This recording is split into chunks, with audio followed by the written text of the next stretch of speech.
میں انگریزوں کے دور اقتدار میں محکمہ پولیس کا ایک انسپکٹر۔ یہ کہانی سراغ رسانی کی حیران کن رویداد ہے، جس میں دو دن کے وقفے سے 3 قتل ہو گئے تو میرا سر چکرا گیا۔ کہانی کی طرف مزید بڑھنے سے پہلے آپ سے ایک ہی درخواست، اگر آپ اس چینل پر نئے ہیں تو سبسکرائب کے بٹن کو دبا دیجئے اور ساتھ ہی بیل آئیکن کو بھی پریس کیجئے تاکہ اس طرح کی جاسوسی ویڈیوز آپ کو بر وقت مل سکے۔ تو آئیے کہانی کی طرف چلتے ہیں۔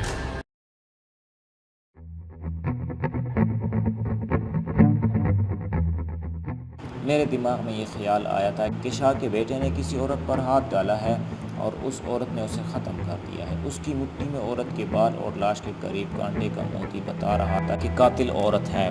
یہ بھی ہو سکتا تھا کہ قاتل کوئی مرد ہو، شاہ کے بیٹے نے اس عورت کو پکڑ رکھا ہو اور اس کے ساتھ جو آدمی تھا اس نے شاہ کے بیٹے کا گلا گھونٹ کر مار دیا ہوگا۔ یہ آدمی اس عورت کا بھائی یا خاوند ہو سکتا تھا۔ میں اس سوچ سے پریشان ہونے لگا کہ دیہات کے یہ گنوار لوگ شاہوں اور پیروں کو تو خدا کے بعد کا درجہ دیتے ہیں، اپنی بہو بیٹیوں کو اکیلے ان کے ڈیرے پر بھیج دیتے ہیں۔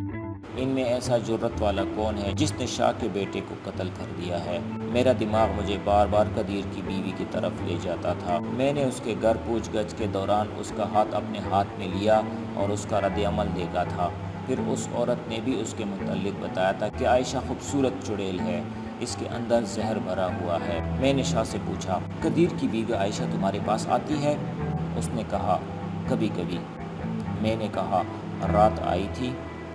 وہ چیم گیا۔ میں نے اس کے چہرے کا بدلا ہوا رنگ دیکھ کر کہا، میں تمہیں ایک بار پھر کہتا ہوں کہ اپنے بیٹے کے قاتل کو پھانسی چڑھانا چاہتے ہو تو دل کی ساری باتیں میرے آگے رکھ دو۔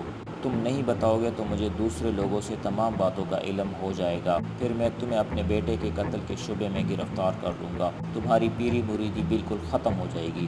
شہادت کو چھپانا جرم کے اعانت کے برابر ہے۔ یہ جرم قتل کا ہے۔ قتل کے اعانت میں سزا عمر قید بھی ہو سکتی ہے۔ اپنے جنوں چڑیلوں کو ذرا بھول جاؤ۔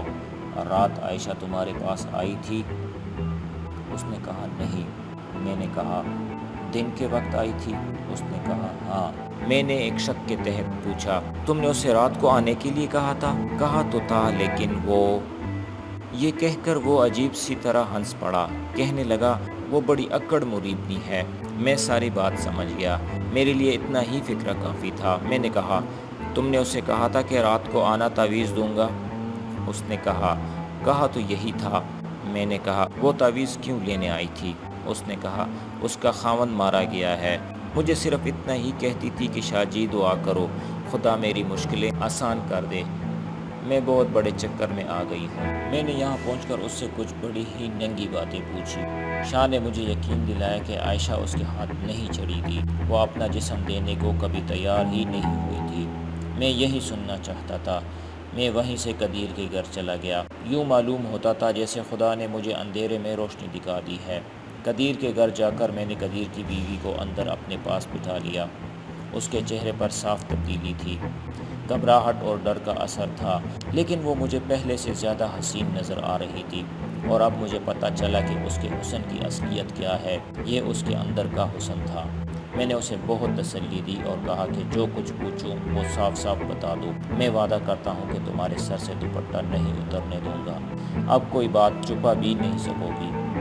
پوچھو چودھری جی۔ اس کی آواز کانپ رہی تھی۔ رات کو تم شاہ کے گھر کیوں نہیں گئی تھی؟ اس نے چونک کر میری طرف دیکھا۔ اس کے کانوں میں سونے کے کانٹے تھے۔ میں نے دونوں کانٹے غور سے دیکھے۔ ایک میں 3 باریک سفید موتی مثلث میں جڑے ہوئے تھے، دوسرے میں 2 موتی تھے، تیسرے کی جگہ خالی تھی۔ یہ موتی میرے جیب میں تھا، اور وہ رومال بھی جیب میں تھا جو رحمت کی لاش کے جیب سے برآمد ہوا تھا۔ اس کے کونے میں بال بندھے ہوئے تھے، اور جو بال شاہ کے بیٹے کی مٹھی سے نکالے تھے وہ بھی جیب میں تھے۔ عائشہ، میں نے اس کے جواب کا انتظار کیے بغیر کہا، تم راستے سے واپس آ گئی تھی۔ اس کی آنکھیں باہر کو آنے لگی۔ میں تمہیں پھر کہتا ہوں کہ گھبراؤ نہیں۔ میں نے اسے تسلی دی اور کہا، میں مسلمان ہوں، ہندو یا سکھ نہیں۔ مگر وہ بگڑ گئی، پختہ آواز میں بولی، میں رات کو کہیں نہیں گئی تھی۔ میں نے کہا، تم رات گئی تھی، اور مجھے یہ بھی معلوم ہے کہ تم واپس کہاں سے آئی تھی۔ اس نے کہا، کہاں سے؟ جہاں تم اپنے کانٹے کا یہ نگ پھینک آئی تھی۔ میں نے جیب سے سفید موتی نکال کر اپنی ہتھیلی پر رکھا اور اسے دکھایا۔ بائیں کان والا کانٹا اتار کر دیکھو۔ اس نے بڑی تیزی سے اپنا کانٹا اتارا۔ دیکھ کر اس نے مجھے عجیب سی نظروں سے دیکھا۔ میں نے جیب سے وہ رومال نکالا جو رحمت کی لاش سے برآمد ہوا تھا۔ اس کی گانٹھ کھلی، رومال اور بالوں کا گچھا اس کے آگے کر دیا۔ اس نے نہایت آہستہ آہستہ ہاتھ آگے کیا اور رومال پر ہاتھ رکھ دیا۔ دھیمی سی آواز سے پوچھا، یہ آپ کو کہاں سے ملا؟ اس کی آنکھوں سے آنسو جاری ہو گئے۔ میں نے کہا، رحمت کی جیب میں تھا۔ وہ دانتوں سے اپنے ہونٹ کاٹنے لگی۔ میں جان گیا کہ وہ چیخیں مار کر رونا چاہتی ہے۔ وہ عورت تھی۔ عورت مرد سے زیادہ دلیر ہو سکتی ہے لیکن جذبات کی کچی ہوتی ہے۔ میں نے جیب سے دوسرے بال بھی نکالے اور کہا، یہ بال بھی تمہارے ہیں، شاہ کے بیٹے کی لاش کی مٹی میں تھے۔ یہ بال بھی تمہارے ہیں جو رحمت نے رومال میں باندھ رکھے تھے۔ تمہارے خاوند کو رحمت نے زہر دیا تھا۔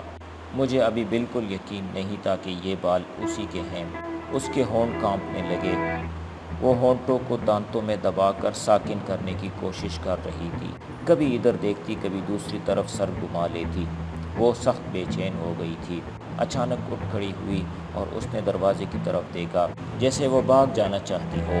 میں نے اس کا بازو پکڑا اور کھینچ کر بٹھایا، مگر وہ پھر اٹھ کھڑی ہوئی۔ اس نے اچانک چلا کر کہا، تم مرد کتے ہو۔